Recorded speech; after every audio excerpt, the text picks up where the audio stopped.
El presidente de Estados Unidos, Joe Biden, dijo que la democracia está bajo ataque y afirmó que los republicanos que no reconocieron los resultados de las elecciones de 2020, en las que él venció a Donald Trump, están planeando atacar los comicios de medio término del próximo 8 de noviembre. El presidente de Brasil, Jair Bolsonaro, pidió a los manifestantes desbloquear las vías, pero en un mensaje ambiguo dijo que apoya las manifestaciones pacíficas. Y es que miles de sus seguidores pidieron una intervención de las Fuerzas Armadas para evitar el ascenso al poder de Luiz Inácio Lula da Silva tras su victoria en las elecciones del domingo. El presidente de Ecuador, Guillermo Lasso, convocó un consejo de seguridad, tras lo cual ordenó reforzar la seguridad en los centros penitenciarios de Esmeraldas y de Guayas, luego de que se registraran nuevas reyertas. Tenemos reporte desde Quito. Bienvenidos a un nuevo informativo de France 24 dedicado a las principales noticias del continente americano. Soy Rodrigo Sedano y es un gusto acompañarlos. Poco menos de una semana previa a las elecciones de medio término en Estados Unidos, previstas para el 8 de noviembre. El presidente Joe Biden dio un discurso a sus ciudadanos en donde condenó el aumento de la violencia política en el país. Después de semanas en donde el mandatario se ha referido a temas económicos e inflación, el presidente cambió el tono de sus declaraciones y advirtió sobre la amenaza que se cierne sobre la democracia por las mentiras y negaciones electorales del expresidente Donald Trump. El mandatario fue enfático al afirmar que el camino del caos en Estados Unidos no tiene precedentes, es ilegal y es anti-estadounidense. A continuación, un fragmento de sus palabras.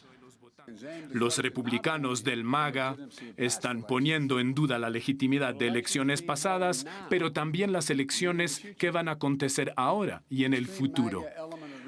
Los extremistas del MAGA en el Partido Republicano, que son una minoría en el Partido Republicano, como lo dije, tienen mucha influencia y están tratando de tener éxito donde no lo tuvieron en el 2020, suprimiendo el derecho de los votantes y subvirtiendo el sistema electoral en sí.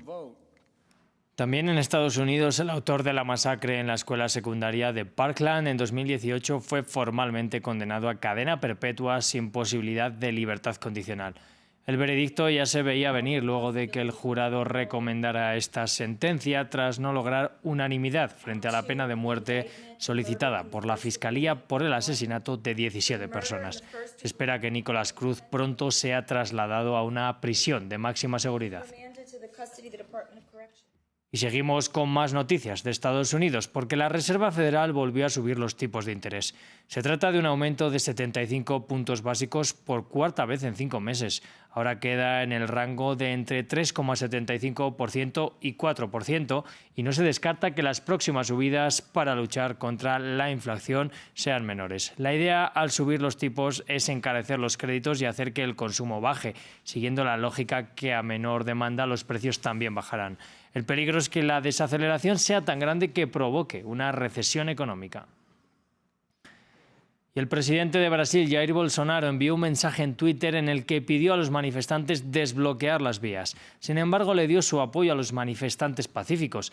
La declaración resulta ambigua, ya que algunos de sus seguidores se postraron en la sede de las Fuerzas Armadas para pedirle al ejército que intervenga e impida la llegada al poder de Luiz Inácio Lula da Silva el próximo mes de enero, pese a que obtuvo la mayoría en las elecciones del pasado domingo.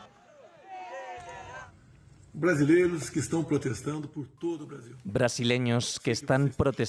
todo Brasil. Sé que están enfadados y tristes. Esperaban otra cosa. Yo también. Estoy realmente triste con el resultado. Tenemos que tener cabeza. Los protestos, las manifestaciones son muy bienvenidas. Las protestas y manifestaciones son bienvenidas y hacen parte del juego democrático. A lo largo de los años las hemos hecho en Brasil, la Explanada, Copacabana, Paulista, tantos lugares, pero lo que tenemos aquí hoy no está bien. El bloqueo de las carreteras por Brasil perjudica directamente la vida de las personas y a nuestra Constitución. En Ecuador, el presidente Guillermo Lasso convocó a un Consejo de Seguridad, tras lo cual acordó desplegar más oficiales en los centros penitenciarios de las penitenciarías de Esmeraldas y de Guayas, tras nuevas reyertas y en el marco del estado de excepción, así como un toque de queda por la escalada de violencia en las calles. Nuestro corresponsal en Quito, Gustavo Ortega, nos ampliaba previamente la información. Ecuador vive el sexto estado de excepción declarado por el presidente de la República a causa de los atentados ocurridos en las ciudades de Guayaquil y Esmeraldas. El presidente Guillermo Lasso reitera que las bandas del narcotráfico le han declarado la guerra al Estado y a la ciudadanía ecuatoriana. Por ello declaró el estado de excepción por 45 días en 2 provincias del país y toques de queda a partir de las 9 de la noche. La policía ecuatoriana pidió apoyo a su par colombiano para enviar oficiales para la lucha contra la criminalidad. Desde el 31 de octubre hasta la fecha, se han producido al menos 15 atentados con explosivos, ataques a sedes policiales, 5 policías asesinados en sus comandos y amenazas de motines en centros carcelarios, originados por operativos de seguridad y traslado de líderes de bandas criminales hacia otros centros penitenciarios, que han generado amenazas de líderes desde los centros carcelarios, quienes amenazaron al Estado de iniciar atentados masivos en lugares públicos si no regresaban a sus cárceles de origen. En Guayaquil se han creado perímetros de seguridad, se cerraron los accesos a estacionamientos públicos, terminales terrestres y se restringe el tránsito vehicular y servicios públicos, entre otras medidas anunciadas por la alcaldesa. Las clases presenciales fueron suspendidas en 2 ciudades del país para asegurar a los ciudadanos. Más de 3.000 muertes violentas se han producido en el país a causa de la criminalidad hasta la fecha. Y vuelve a reaparecer el fantasma de la muerte cruzada o intenciones de disolver la Asamblea Nacional por parte de algunos parlamentarios. Pero el primer mandatario aseguró que se mantiene en un Consejo de Seguridad de Estado y se trasladó sus funciones de seguridad a la ciudad de Guayaquil. Nos vamos ahora hasta Bolivia, en donde persisten las protestas y los consecuentes enfrentamientos entre manifestantes y policías en la región de Santa Cruz, la más extensa y de mayor potencia económica del país, por la petición de un nuevo censo electoral que dote a la región de mayor financiación estatal. Este miércoles, la Defensoría del Pueblo boliviana instó a las partes en conflicto a que acaben con la violencia y que se retome cuanto antes el diálogo. Previamente hablamos con Sebastián Crespo Postigo, economista y director del Comité Pro Santa Cruz en Bolivia, quien nos contaba por qué cree que el gobierno quiere llevar la actualización del censo a 2024.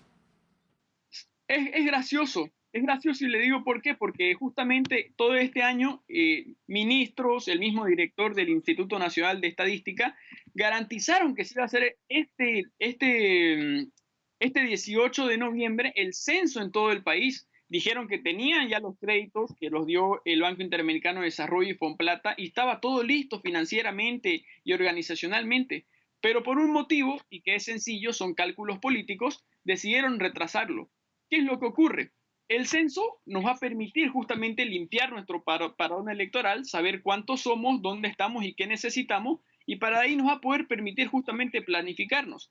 Y estos resultados del censo, que el gobierno los quiere atrasar muchísimo, si estos se atrasan, no van a poder validar la nueva redistribución de los recursos y también de los escaños parlamentarios. Entonces esto va a afectar las elecciones nacionales del 2025. Misma situación que no beneficiaría, por supuesto, al gobierno, porque donde más se benefician son todos los departamentos que van a tener mayores recursos. En Bolivia el gobierno maneja el 80% del presupuesto general, solo el 20% se reparten, por así decirlo, en los distintos niveles del Estado. Entonces el gobierno no se va a ver beneficiado, porque realmente van a salir a luz muchísimas cosas que han venido ocultando todo este tiempo, ¿no? El nuevo propietario y director ejecutivo de la red social Twitter, el magnate Elon Musk, anunció hoy que las cuentas suspendidas aún no serán restablecidas. Musk aseguró que se necesita un proceso claro para hacerlo y que esto tomará aún algunas semanas. Con este anuncio se despeja la duda sobre si la cuenta del expresidente estadounidense Donald Trump sería rehabilitada a tiempo para las elecciones de medio término del próximo martes 8 de noviembre. Hasta aquí este repaso informativo. Sigan conectados a France 24 y recuerden que pueden ampliar toda esta y mucha más información en nuestro sitio web france24.com.